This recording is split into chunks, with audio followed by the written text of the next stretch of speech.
Hi, അസ്സലാമു അലൈക്കും റഹ്മത്തുള്ളാഹി വബറകാതുഹു. കൂട്ടുകാരെ, ഇന്ന് ഡിസംബർ 3 ലോക ഭിന്നശേഷി ദിനമാണ്.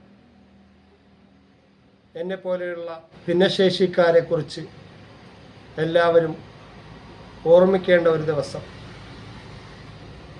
ഭിന്നശേഷി എന്നത് ഒരിക്കലും ഒരു ശാപമോ ഒരു കുറവോ ആയി കണക്കാക്കേണ്ടതില്ല. മറിച്ച് പടച്ചവൻ്റെ ഒരു പ്രത്യേക അനുഗ്രഹമായി നമ്മൾ കണക്കാക്കണം. താറാക്കൂട്ടങ്ങൾക്ക് പറക്കാൻ കഴിവ് കൊടുത്തില്ലെങ്കിലും അവകൾക്ക് വെള്ളത്തിൽ നീന്തി തുടിക്കാൻ പടച്ചവൻ കഴിവ് നൽകി. അതുപോലെ ഒരു കുറവ് നൽകുമ്പോൾ ആയിരക്കണക്കിന് ഗുണങ്ങളും പടച്ചവൻ ഒരു മനുഷ്യന് നൽകും. ആ പ്രതീക്ഷയോടുകൂടി സന്തോഷത്തോടുകൂടി ജീവിച്ച് മുന്നോട്ട് പോവുക.